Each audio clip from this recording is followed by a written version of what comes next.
Good morning, everyone. It's Monday and it's the start of our new term. So we're back to school today. Oh gosh, I hope you had a lovely time over the Easter holidays. I hope that you got to do an Easter egg hunt somewhere. Maybe you wrote the clues, or maybe the Easter Bunny came to visit. So I hope it was a fun holiday for you and for your families. And now that our summer term has begun, some of us are back in the school building and some of us are doing our schoolwork at home. And your teachers have been really busy thinking of lots of fun and helpful ways for you to learn over the next few weeks. So keep looking on our website. I know some of you like to look in the evening so that you know what's coming up the next day, and some of you like to look in the morning. Find a time that works for your family. Make sure you look every day and get on with all the special learning that your friends are doing too. This week you're not going to be sending it in because your parents are going to be answering some questions instead, and you might want to help them a little bit with that. On Mondays in school, when we have our assemblies, I tell you a story, don't I? It's the assembly when we think about our morals and our values, what we want to say to people, the things we want to do, and sometimes even the things we want to think about. It's that kind of assembly. And often I tell you a story, and that's what I'm going to do today. Now, this isn't a true story. It's not a story from the Bible. It's a story with a message, a story for you to listen to and enjoy and to have a think about, okay? So when the story's finished, I might ask you a couple of questions about it. Once upon a time, there lived a king who was very grumpy. Even though he had everything that anyone could want, he just was not happy. In the morning he would say, "Oh, my toast is cold," when it was breakfast time. At lunch he would complain about the food. There was too much, or there wasn't enough, or it was too salty, or it wasn't sweet enough. In the afternoon, if the sun shone, he complained because it was too hot. And if it rained, he complained because he couldn't go outside into the palace grounds. All day long, the king was just grumpy. His family and the servants in the palace began to get fed up with him. "He has everything that anyone could need," said the Queen one day. "What are we going to do?" One of the king's servants, a very wise man called John, was listening, and John hatched a plan. The next morning, when the king woke up, John was there to help him get dressed. "Oh, Your Majesty," said John, "look what I've just found in your wardrobe. I didn't know you had one of these. You are extremely lucky, Your Majesty." "What is it, John?" complained the king. What is that you're talking about?" John reached into the king's wardrobe and pulled out a navy blue jacket.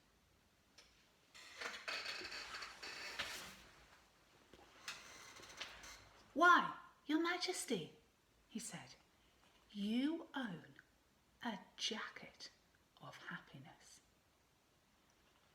"A jacket of happiness," said the king.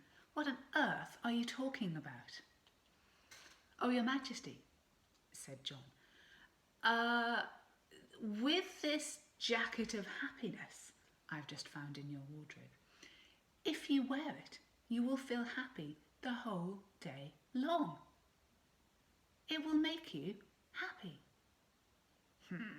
Said the king. "Pass it over here."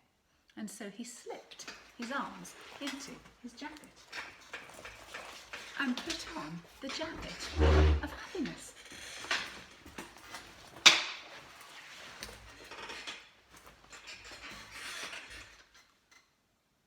As it went on, the king started to feel different.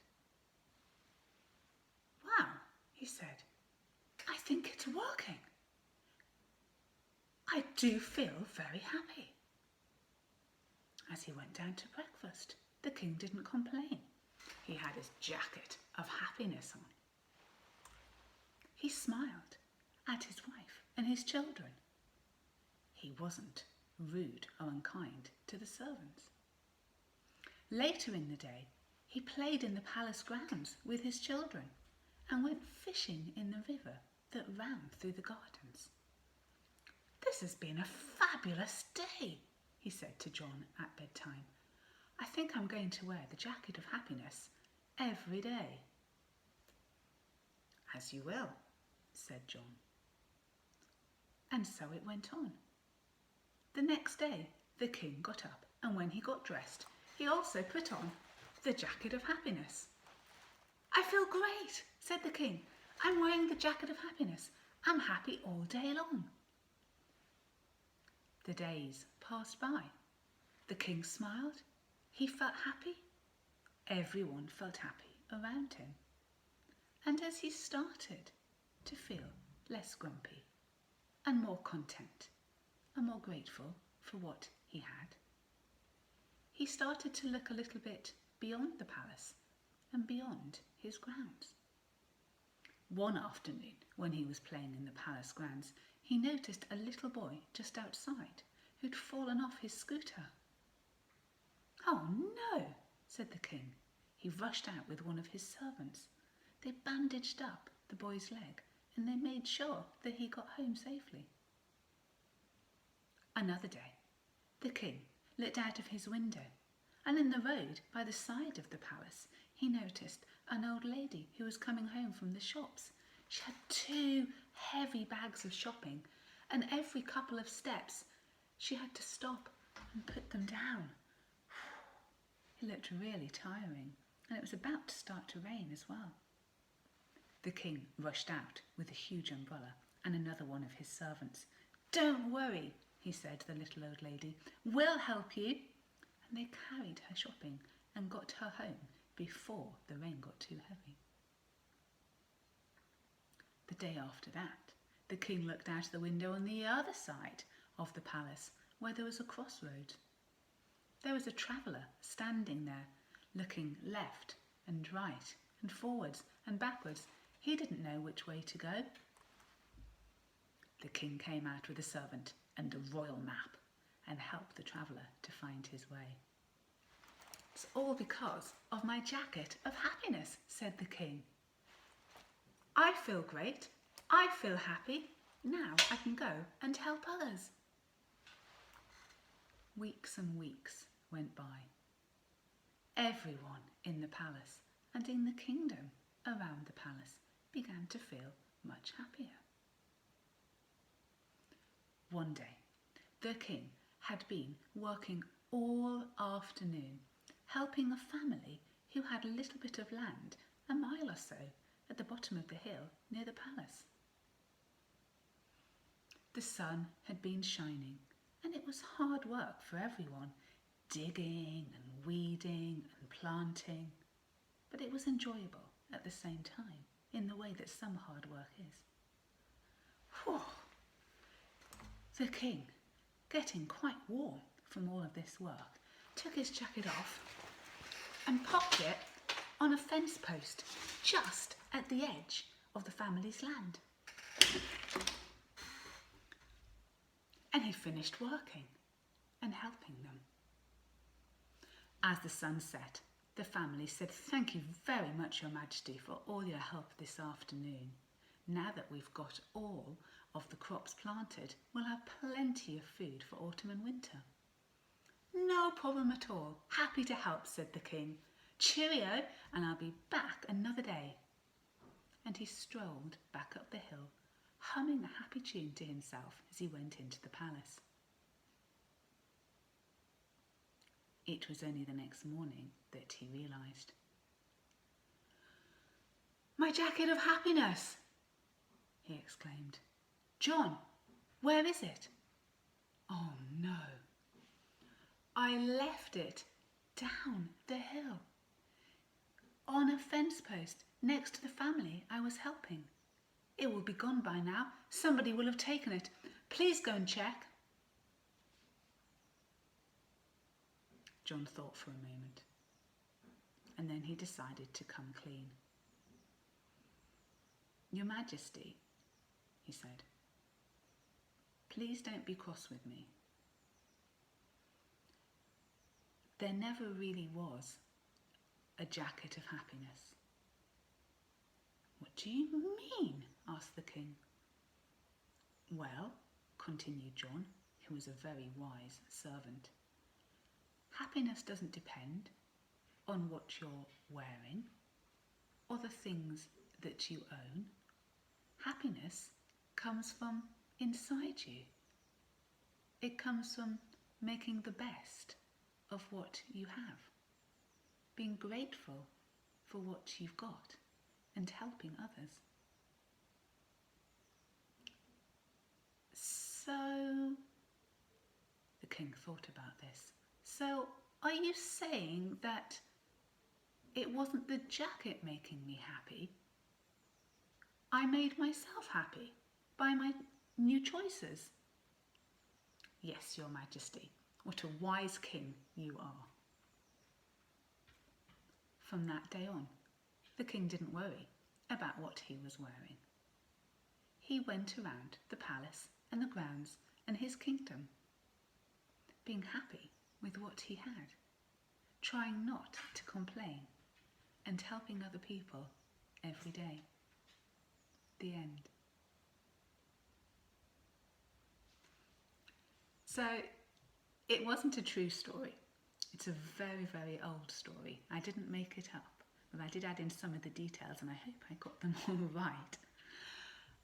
I thought I'd tell you that story because at the moment it's really easy to feel very grumpy, isn't it? It's very easy to feel disappointed and a bit cross and a bit impatient as well with people around us.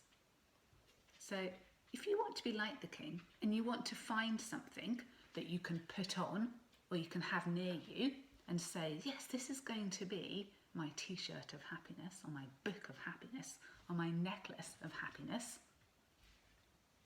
then that's fine. You might want to do that to get you started. Or you might just say, I'm going to skip that bit and I'm going to go straight to trying to be grateful for what I have and to help others. Helping other people is actually the easiest and the quickest way to feel better about yourself and about the world around you. So have a think today. Who could you help? Maybe you could help your mum or your dad. If they're busy, perhaps there's a job you could do. Maybe you could help your little brother or sister, if you have one of them. If you can't think of something, have a chat to your family and say, I really want to help today. What can I do? And I bet the first thing they'll do is smile at you and maybe give you a hug and say thank you.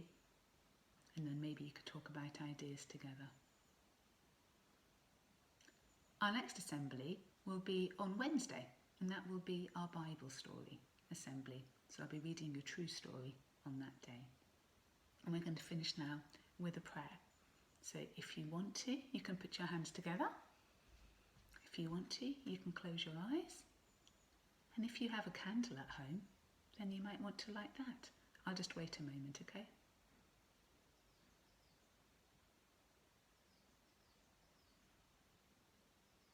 Father God, we know there's no such thing as a jacket of happiness. But we do know that we can clothe ourselves in love and gentleness and good humour. We know that we can follow the advice and the example of Jesus and do what we can to be grateful and to help others. Amen. I'll see you on Wednesday. Bye.